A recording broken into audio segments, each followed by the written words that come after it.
We're turning an ordinary bundt cake into a 4th of July fiesta.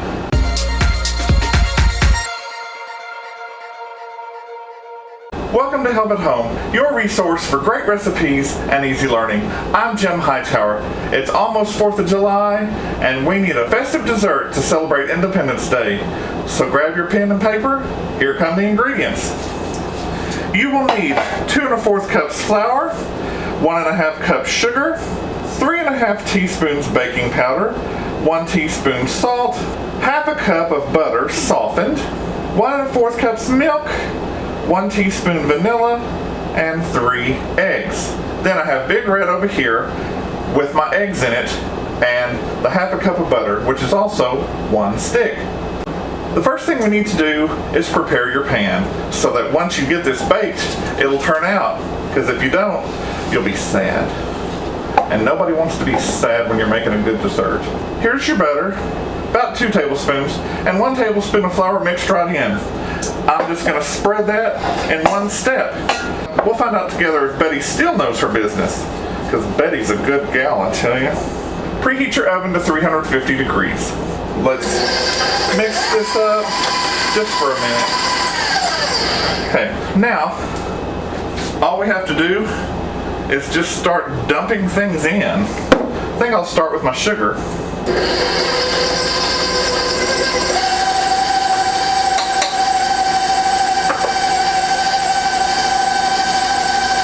I'll beat up that butter for a second. Back to stir, and here goes the flour. Really, you can put all this in at once if you wanted to. Actually, my secret ingredient, I kind of modified this, but I have added 2 generous tablespoons of shortening, Crisco, whatever. And what that does is to kind of tenderize the flour and give you, well, a more tender cake. So let that mix in just a second. And really, I should have done that at first. I'm putting a little milk in there to soften things up, and then I just dump it right in. Now, we're not going to have a replay of what happened with the chocolate pudding where it went, so I'm going to let that stir slowly. You just mix it till it's well incorporated and the batter is smooth. You need to scrape the sides of your bowl and even push the center of your bowl on the bottom at least once every time you're making something. Now, I'm going to pop this back up and I'm going to let it go for maybe 30 seconds, nice and smooth. You've heard me say before, a stand mixer really is the only way to go. It does all the work. That's done. How easy was that? As one of my relatives would say, you're through! What's left can go to your quality control wife to taste, or your children, or you can save it for the cook. You take your prepared pan and you pour it in.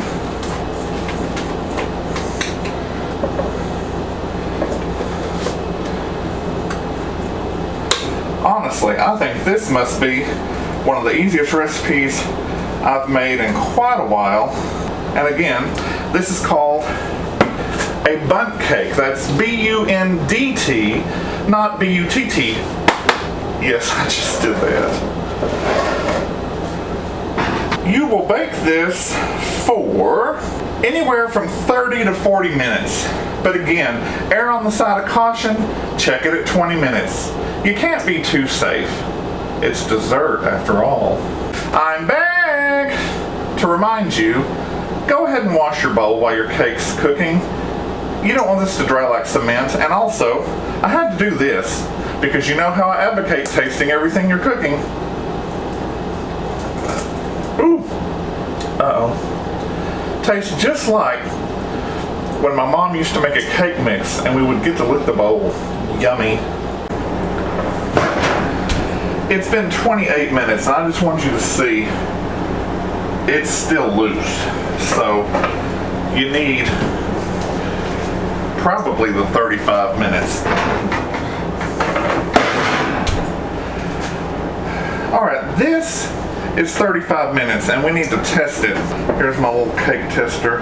You stick it in the middle because the edges will get done because they're on the edge, and the middle will get done the same way. It has a little on it, but it's very close. It's starting to shrink around the edges. In fact, you know what? I'm not going back in. That's done.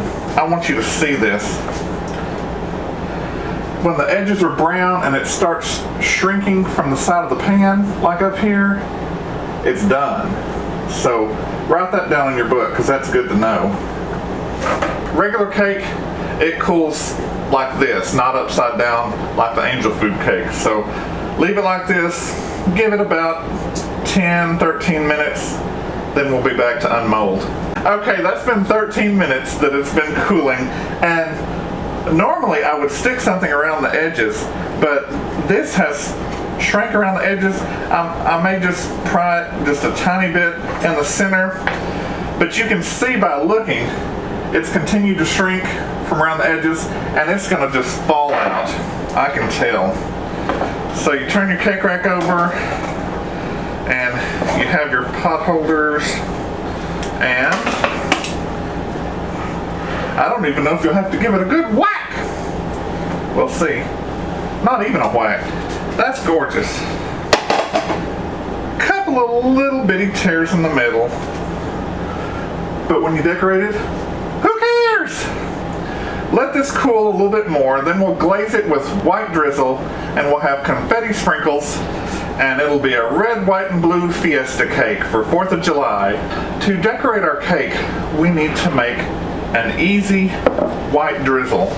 I have half a stick of melted butter in here, and here goes 1 cup of powdered sugar, and you can take a whisk and just ease it up like that. Also, you need a little milk or cream. You can give it just a few tablespoons of milk as needed, about a teaspoon-ish of vanilla. There's exactly 1 teaspoon. You can also use one of these handy little hand mixers.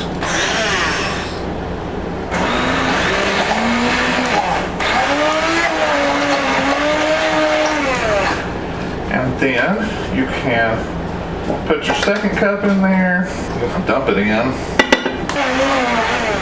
And if it's a little dry, just bring your milk over and pour as needed. There's really not proportions for this.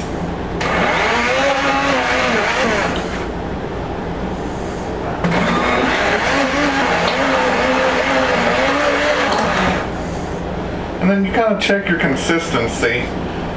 You want it to be thin enough to pour, but you want it to be thick enough to stick. That's just a little thick. I'm gonna put maybe 1 or 2 teaspoons more of milk in here.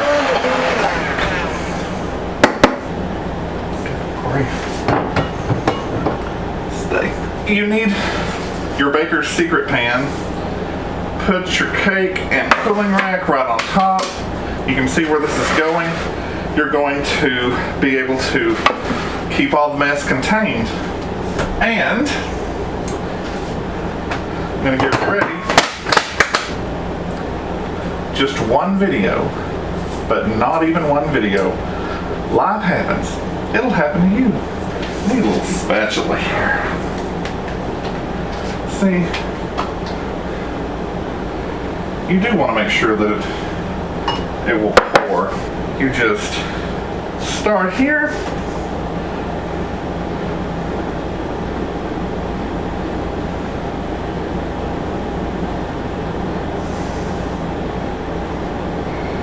You can drizzle as little or as much as you want to going around.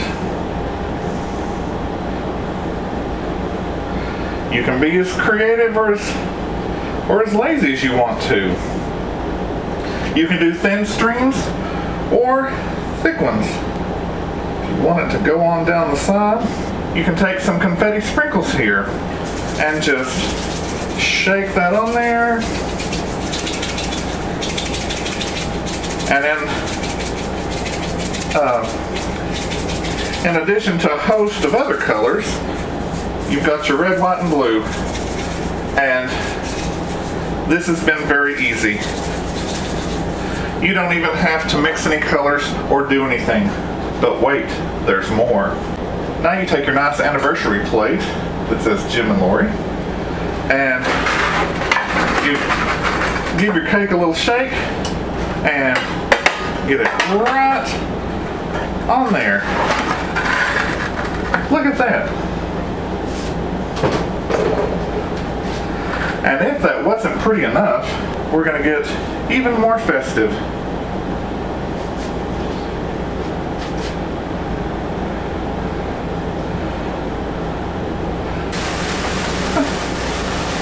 Happy 4th of July! There you go. If you like this recipe for a festive 4th of July cake, give it a thumbs up. Subscribe and share with your friends that like to cook or just want to learn how. Click on the bell in the top right hand corner for updates. I'm Jim Hightower, and remember, be sure and watch your sparklers so they don't get onto your cake. I'm Jim Hightower, and remember, everyone needs help, even me. Happy Independence Day.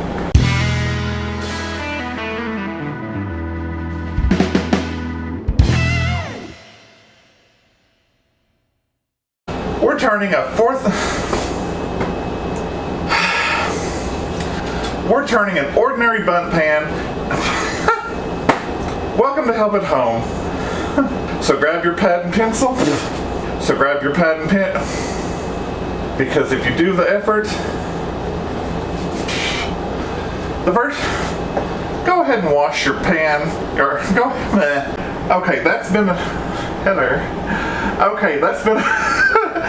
and then we'll have confetti sprinkled. No, that was stupid. Let me restate that.